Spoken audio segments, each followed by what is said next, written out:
Hi there everybody, Peter of England here, wishing you a very, very Merry Christmas, and we hope a very prosperous and eventful 2019.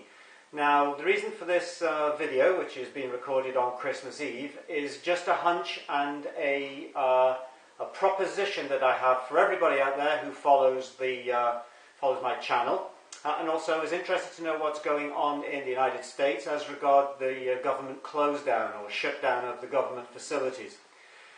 President Trump the other day said it could be a long time before it opens again, and this is because he can't get agreement with the Democrats or the demonocrats concerning the requirements for the money for the wall, the border wall. So there's also two things to point to now, is the fact that there are two problems with walls. One is Wall Street, one is the border wall. And what you could see if you followed the international markets and the Dow Jones's performance over the last few weeks, it looks like it's got into bear territory for the first time in many, many years, probably a decade. So it looks like there's some pressure being brought to bear on Trump and his organisation to, shall we say, play ball and negotiate. Now, he's taken a very hard line and seems not to be prepared to negotiate. So what this had me thinking the other day is, as the government has been shut down, and now it's very convenient over the Christmas and New Year holidays, what if the following scenario had played directly into his hands and the hands of the Joint Chiefs of Staff, whose flags you will see in the Oval Office, who in effect are calling the shots and commanding and controlling these events, not Trump and his administration. So, we have the government closed down. What happened in November the 6th, on the midterm elections, it seems that, not seems, but it's quite apparent, that the Democrats won an extra 43 seats, thereabouts, and took control of the House. Now, what this means, unfortunately, as we go into 2019, the beginning of January, Nancy Pelosi, as the Speaker, will take control of the House, and the Democrats have promised that they will bring every type of committee and hearing and investigation imaginable against Donald Trump, even to the extent of trying to impeach him. Now, what this would have meant is that the Republican agenda would stall, and no amount of cajoling or bargaining can change the minds of the likes of Blumenthal, Pelosi, Schumer, Maxine Waters, and the other sort of crazy car gang that are running the Democratic one-trick pony show. So, what you find is also the fake hypocrisy of these people is that Barack Obama and Schumer and Pelosi in the past have all called for tighter border controls and also for greater security on that border. So they're hypocritical in the fact that they are no longer practicing what they are preaching, and this is just pure politics to challenge Trump no matter what. If Trump could solve the economic problems by January the 1st, the Democrats would vote against it because it's come out of Trump's mouth. So it's anything Trump we hate, anything that we want to do, that's just fine.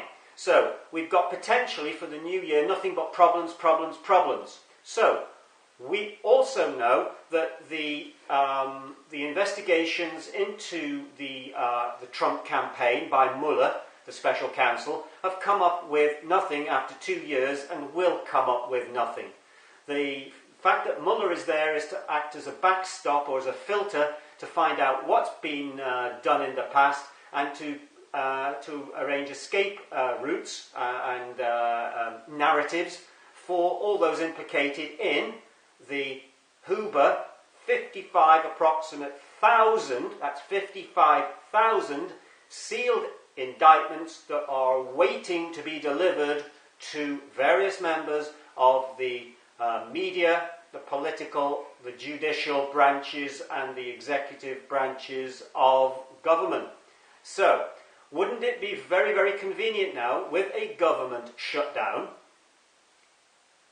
purportedly coming about because the Democrats wouldn't agree for the border funding, wouldn't it be very convenient now if the government didn't reopen, because for it to reopen in the new year is nothing but bad news as far as the Republican Party and its agenda is concerned. In the wake of all of that, we have a fairly high degree of probability that the next stage of the war between the Democrats and the Republicans and the corporatocracy and the satanic clans that are running the United States and the global cartels are going to be arrested. Military tribunals are being prepared. Guantanamo has been well refurbished. There are 105 military police have just been sent there for preparatory duties just before Christmas. So we see that things are moving along, and that could be the agenda. So what I'm seeing here is also the American economy isn't doing so well. The Fed have threatened to increase rates, and that's starting probably, I think, their next major next meeting for the Fed is in March. Trump is adamantly against that, and so should big business be, because with 21 trillion of debt outstanding, the slightest increase in the interest rate will cause catastrophic implications throughout the world economies. So, why would they want to do that? They are trying, probably as a last-ditch effort, trying to now collapse the economy, because if they can't win it one way or the other, they'll win it regardless. And that's by imploding or exploding the economy and blaming it on Trump. And that's what the narrative and the agenda seems to be at the moment. Blame everything on Trump and blame the cause of the economic woes and misery, not on the fact that the Clintons and Obama and the Schumers and the Pelosi's were all taking trips to China to negotiate with Google and the Chinese government as to how to control via communist insurgency of stealth through Trojan horses to bring down and take down America and the American military.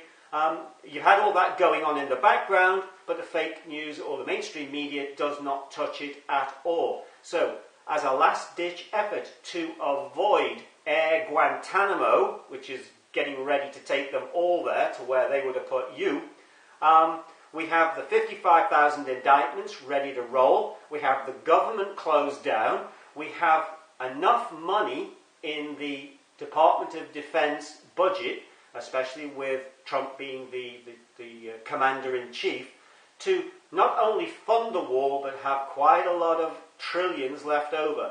And these are supported by documents which I've discovered, which shows that, in effect, the entire United States budget deficit, which could never ever be paid off, is cloned and ready possibly to be rolled out through a double-entry bookkeeping system or set off by the United States military. So I'm making these predictions. I'm stating this now on Christmas Eve, just in case I'm right. It's a hunch I have. It's a bit of a, as they would say in American football parlance, a Hail Mary throw, or coming out of very, very left field.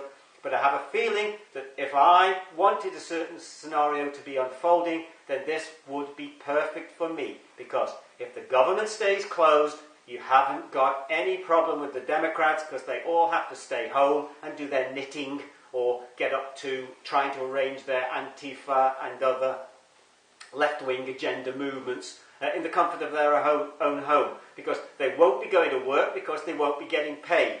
The military is probably ready to step in, and I think there is going to be a great deal of turbulence through 2019, and I know above all else that the main agenda for the Democrats and the New World Order and the Soros Foundation individuals is to bring Trump down no matter what. So it's a battle of good against evil. It's of biblical proportions. Christmas time is a time of giving, and we have to think of Christ at this time. And so a very Christic approach to all this would be there does come a time when, for the better, for the bettering of all individuals, certain groups or factions have to take control and have to deliver to you what you might not have been able to deliver yourself, because doing anything through the ballot box is no longer a viable option when you have an opposame organisation prior, which meant it didn't matter whether you put Republicans in, or Democrats, or Conservatives, or Liberals, or a Labour Party in the UK, you ended up with the same porridge being fired at you. So that's really what I want to say. The government might be staying closed down for a long time because they want it to stay closed, and this is a preparatory move to stymie the Democratic Party's hotbed pursuit campaign of pursuing Trump with endless and constant litigation or threats of, and committees and subpoenas through Special Counsel Mueller. So that's really what I've got to say. The only other thing I'd like to just add as we finish, please go to the video links below. We have some new websites coming. The Gilets Jaunes movement is strong as ever, as you can see. We're going to be moving that along quite dramatically in the UK at the beginning of January. And for those of you who might want one of these and want to see what's on the back of them, please go to the removement.net website, go to the shop and have a look around there and take your pick. So I'd like to wish you all again Merry Christmas. 2019 is going to be electric hot, and there are things coming your way the likes of which you would never have believed possible. But what you must do is you must join with an organisation, whether it's the Gilets Jaunes, whether it's Removement, whether it's anonymous, but do something, get out of the house, get onto the street, and let the French show you how it should be done. Thank you very much. Merry Christmas.